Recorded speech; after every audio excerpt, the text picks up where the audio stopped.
ce temps-là, de grandes foules faisaient route avec Jésus. Il se retourna et leur dit, « Si quelqu'un vient à moi, sans me préférer à son père, sa mère, sa femme, ses enfants, ses frères et sœurs, et même à sa propre vie, il ne peut pas être mon disciple. Celui qui ne porte pas sa croix pour marcher à ma suite ne peut pas être mon disciple. Quel est celui d'entre vous qui, voulant bâtir une tour, ne commence par s'asseoir pour calculer la dépense et voir s'il a de quoi aller jusqu'au bout? Car si jamais il pose les fondations et n'est pas capable d'achever, tous ceux qui le verront vont se moquer de lui. Voilà un homme qui a commencé à bâtir et n'a pas été capable d'achever. Et quel est le roi qui, partant en guerre contre un autre roi, ne commence par s'asseoir pour voir s'il peut, avec 10 000 hommes, affronter l'autre qui marche contre lui avec 20 000? S'il ne le peut pas, il envoie, pendant que l'autre est encore loin, une délégation pour demander les conditions de paix. Ainsi donc, celui d'entre vous qui ne renonce pas à tout ce qui lui appartient ne peut pas être mon disciple. Acclamons la parole de Dieu.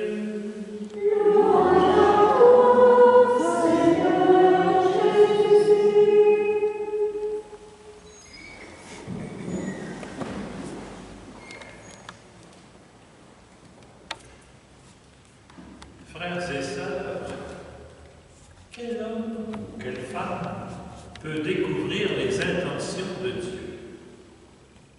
Qui peut comprendre les volontés du Seigneur?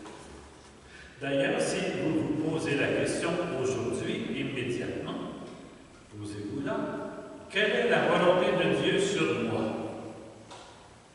Beaucoup d'entre nous ne sauront pas quoi répondre.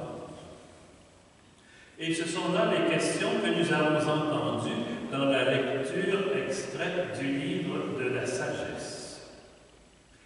Il est vrai que nous connaissons beaucoup de choses sur Dieu, ou que nous pensons savoir beaucoup de choses sur Dieu, mais humblement, il nous faut dire que nous nous trompons. Dieu nous dépasse infiniment. Il intervient dans la vie des hommes pour leur transmettre sa sagesse, nous dit encore l'Écriture. Cette sagesse, c'est son Esprit Saint. Il paraît, fort bien qu'il paraît, mais Jésus dit, de toutes les demandes que vous faites, soyez assurés que si vous demandez l'Esprit Saint, vous l'obtiendrez. Pourquoi? Parce qu'il nous est donné pour nous conduire jusqu'à la vérité tout entière. C'est lui qui nous fait adhérer au Christ quand nous nous rassemblons le dimanche, par exemple, pour écouter la parole de Dieu et célébrer l'Eucharistie. C'est aussi cet Esprit de Dieu qui fait découvrir à Philémon qu'Onésime n'est plus seulement un esclave, mais un enfant de Dieu. C'est la deuxième lecture d'aujourd'hui. C'est le message que saint Paul nous transmet.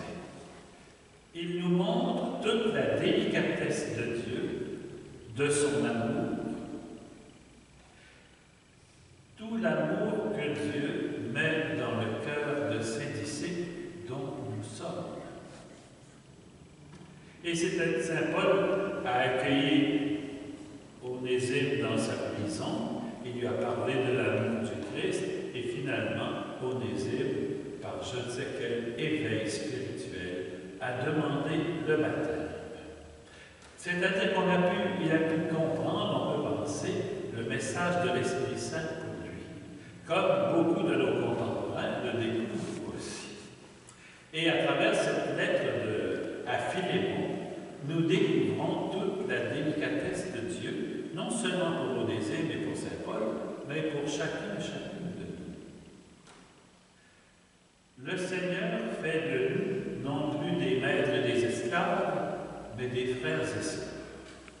C'est pourquoi saint Paul renvoie à Philémon, son esclave qui s'était enfui, et lui demande de le recevoir non plus comme un subalterne, mais comme un frère bien-aimé.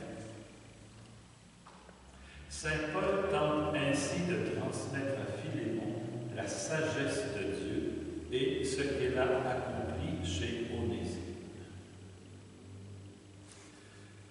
Cette sagesse de Dieu nous est aussi révélée aujourd'hui dans l'Évangile de ce dimanche. Les paroles que nous y entendons sont pourtant déroutantes, je l'admets, puisque constamment, Jésus nous invite à l'aventure, si nous avons le cœur ouvert. Et les aventures peuvent être parfois très surprenantes, des aventures bouleversantes. Pourtant, Jésus nous demande chaque jour dans la foi un véritable saut dans l'inconnu. Facile à dire. Quand nous le vivons, c'est plus inquiétant. Si nous voulons être ses disciples, il nous faut en quelque sorte accueillir les conditions que Jésus pose. C'est-à-dire, si quelqu'un vient à moi sans me préférer à son père, sa mère, ses frères, ses sœurs, sa femme, et même à sa propre vie, il ne peut pas être mon disciple, point barre. C'est exigeant, c'est catégorique. Et ce qui est premier, nous dit Jésus, c'est de laisser le Christ remplir notre vie de l'amour qui est en lui, de l'amour qui est pour tous. Encore faut-il croire en l'amour de Dieu, en l'amour du Christ. Si on veut comparer, on peut savoir que nos affections naturelles sont limitées, imparfaites, parfois même mêlées d'égoïsme. Et le Seigneur nous demande d'y renoncer, non pas totalement, mais suffisamment pour accueillir son amour à lui, qui est désintéressé, intensément généreux et, je le répète, ouvert à l'aventure. Il nous donne aussi quelques petites paraboles pour réfléchir à ceci. S'asseoir pour évaluer si nous sommes capables de répondre aux exigences de Jésus. Et cela pourrait nous conduire au découragement. J'ai déjà entendu quelqu'un me dire « Moi, je ne prie plus. » Ah oui. Ben, si je prie, le Christ risque de me parler et de me demander des choses que je ne veux pas. Je ne veux pas entrer dans l'aventure. Et aussi, quand le Christ nous dit que pour marcher à sa suite et le suivre, il faut prendre sa croix, eh bien, on n'a pas envie de passer sa vie sur la croix. On risque le découragement. Mais ce serait différent, et c'est différent, si nous savions mesurer en même temps sa grâce. Parce que Jésus nous dit encore plus loin qu'il ne nous demandera jamais quelque chose qui dépasse nos capacités. Ça se peut aussi qu'on ne développe pas toutes ces capacités. Pour aller à Jésus, il nous dit qu'il faut haïr ce qui n'est pas lui. Le commandement de l'amour du prochain est toujours là. Il ne demande pas d'haïr son père, sa mère, ses frères, etc. Le commandement de l'amour est toujours là. Ce n'est pas pour rejeter nos proches qu'il nous demande de le suivre, mais que Dieu passe avant tout. Parce qu'il est la source de notre vie. On lui doit tout. Qu'as-tu reçu? Qu'est-ce que tu as que tu ne l'aies reçu? C'est la question qu'on tire de l'Épître aux Corinthiens, qui signifie que tout ce que l'on possède ou accomplit vient en fait de Dieu. Et qu'il ne faut pas en tirer orgueil comme si c'était le fruit de nos propres efforts. Cette expression rappelle l'humilité, la gratitude, la reconnaissance que toutes les bénédictions viennent de Dieu. Les dons, les talents, les réalisations que nous pouvons accomplir proviennent d'une source extérieure à nous-mêmes. Tout cela vient de Dieu. L'amour du Seigneur est donc notre priorité absolue. Son amour fait naître en nos cœurs non pas un nouvel amour pour les membres de nos familles, mais un amour plus vrai. Un amour, je dirais, mieux hiérarchisé, si l'expression est possible. Parce que donner la première place à Dieu, c'est l'appel qui nous est adressé aujourd'hui. Cet appel du Seigneur attend une réponse de notre part. Veux-tu que je sois ton Seigneur? M'aimes-tu assez pour marcher derrière moi en prenant la croix à l'occasion ou celle que je te propose? Cette réponse que nous devons donner à Dieu, puisqu'il nous fait un appel, eh bien, je dirais pour être pratique, qu'elle doit passer avant les activités sportives, les activités culturelles et toutes les autres. Si nous voulons venir à Jésus, toute notre vie doit être organisée en fonction de lui. Nous devons le préférer à tout le reste. Et même Saint Benoît, dans sa règle, la règle pour les modes et les mondiales, il dit quelque part, je pense que c'est le chapitre 4 des Bonnes Œuvres, de rien préférer au Christ.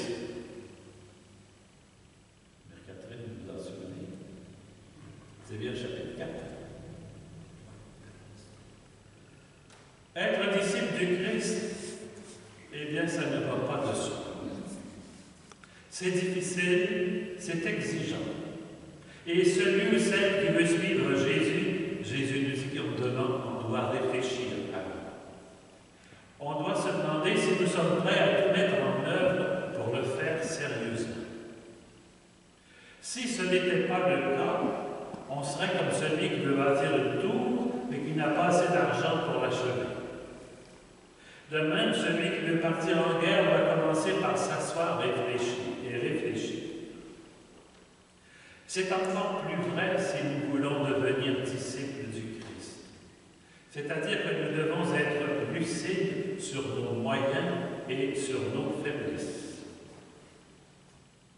C'est pourquoi il est nécessaire et important que notre vie soit nourrie par la prière, la lecture de la parole de Dieu et sa méditation, et surtout l'Évangile. Non pas une fois à l'occasion, mais dans la durée. Sinon, nous n'irons pas assez loin dans nos engagements humains et chrétiens. Nous serons comme celui qui commence à bâtir une tour et ne peut l'achever. Aujourd'hui, le Christ nous met en garde contre le danger d'être un chrétien à moitié. Ce comportement ne peut convaincre personne. Bien au contraire, il ne fera que provoquer scandale et rejet, puisqu'il se creuse un fossé entre ce que nous disons et ce que nous faisons.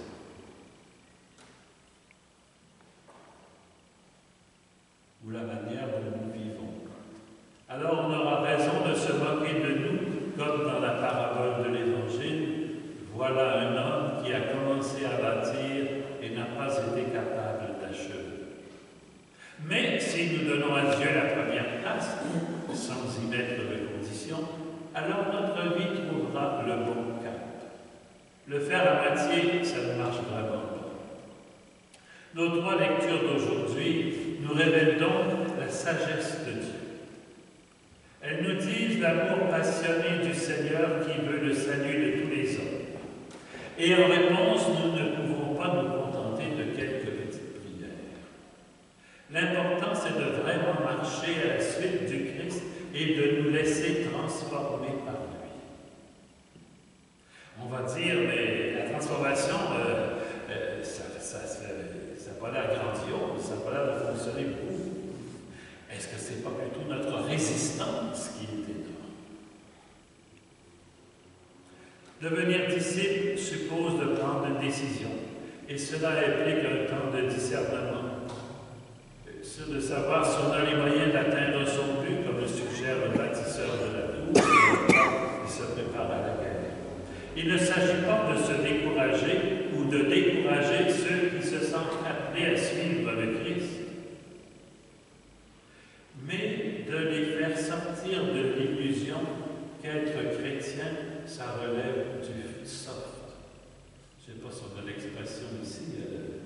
soft baseball, ça serait plutôt le soft football, un jeu léger.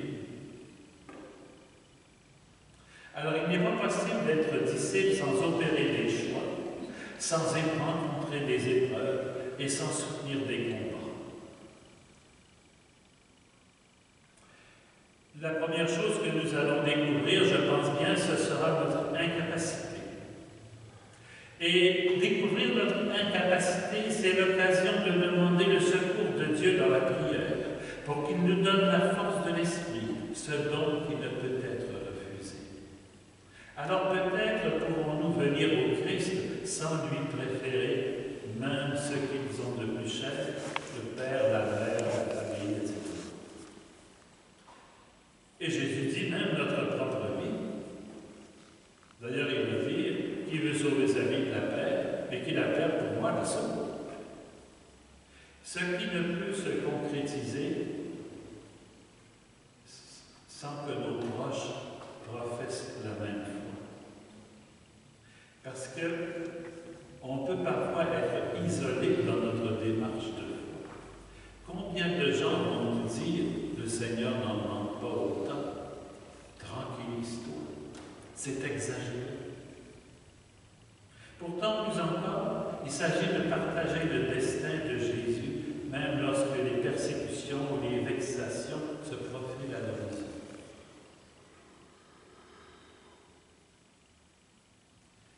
De fait, le Seigneur ne nous demande pas de renoncer, comme si on avait tant de quantité de choses à abandonner.